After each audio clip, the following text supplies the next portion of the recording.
Well, Merriam-Webster announced its top 10 words of 2014, and it's based on a number of searches on its online dictionary. And the winner is, drumroll, culture. The word nostalgia came in second, and that's followed by insidious. Peter Sokolowski is Merriam-Webster's editor-at-large, and he joins us from Springfield, Massachusetts. Hi, Peter. How are you? It's great to be here. How are you? I'm doing great. It's always fun to get these surveys and hear these results. I want to go through the top 10 searched words on Merriam-Webster's list for 2014, and then we'll come back and talk about why some of these ended up on the list, okay? Absolutely. So, as we already said, culture, nostalgia, insidious. Also, legacy, feminism, je ne sais quoi, innovation, surreptitious, autonomy, and morbidity. Some of those are very highfalutin words. So first of all, tell us how you put this list together. Well, we have a dictionary online for free at Merriam-Webster.com, and it gets a lot of traffic, about 100 million page views per month. So that's a lot of words that are looked up. We've learned that there are two kinds of words. There are words that are looked up every day, no matter what the news story is. And those words don't change very frequently. They're words that are sort of our vocabulary words as adults. They show us more about how English is difficult than how the past 12 months have passed. But there are words that change over time. And those words that changed the most dramatically with the highest number of lookups are the results of this year's list. So culture is the big word, but we don't have a single story that we associate with culture. We can simply say that this was a word that Americans in particular were very curious about this year. Yeah, that's a little surprising, I would say. Let's move on down to nostalgia and insidious. Why do you think these words were searched a lot?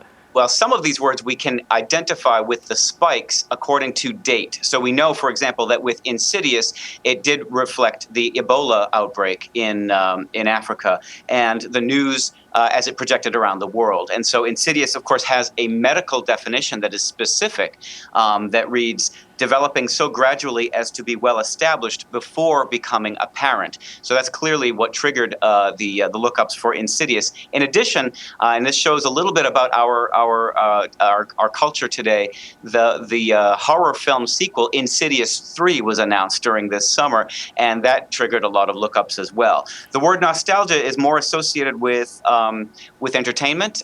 We had all such great TV, Mad Men and Boardwalk Empire, for example. But the thing is, this was the 50th anniversary of the Beatles in America. Lots of articles were written about that. Also the 50th anniversary of the Ford Mustang. Lots of articles written about that. And all those articles used the word nostalgia. Very, very interesting. I want to jump down to number 6, je ne sais quoi. That's yeah, exactly. That's one of the fun terms, but also I have to say it also shows how our economy of clicks really works. So je ne sais quoi is a French phrase that means I know not what, and it was used in a commercial for Sonic, the fast food restaurant chain.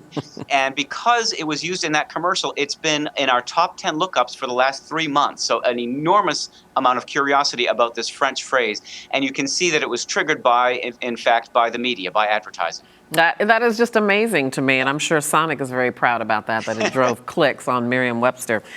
So you also have a top 5 all-time most popular words that are looked up, and so let's go through them. They are pragmatic, disposition, camaraderie, holistic, that seems to make sense to me, and bigot. Talk about these words a little bit. Well, pragmatic and other words in that top category, words like integrity and disposition for that matter, they are words with classical roots from Greek or Latin and that tend to be abstract. You don't see concrete nouns in that list, not like table or chair or book. They're idea words, and that's why they're up high on the list. The word camaraderie, I have a different theory about. I believe that's simply for spelling. That makes sense. And the holistic, too, particular in this day and age. That seems to make a lot of sense, too. Absolutely. Yeah, indeed. This is always so fun to do. Do you have any predictions? Can you look ahead to see what might bubble up in the coming year? You know, the one thing I've learned about watching this data for the last dozen years or so is that it's very hard to predict. That the words sometimes reflect the big story of the year. So, for example, democracy in 2003 during the build-up to the Iraq War, bailout in 2008 during the Great Recession, and socialism and capitalism looked up in 2012 during the presidential election.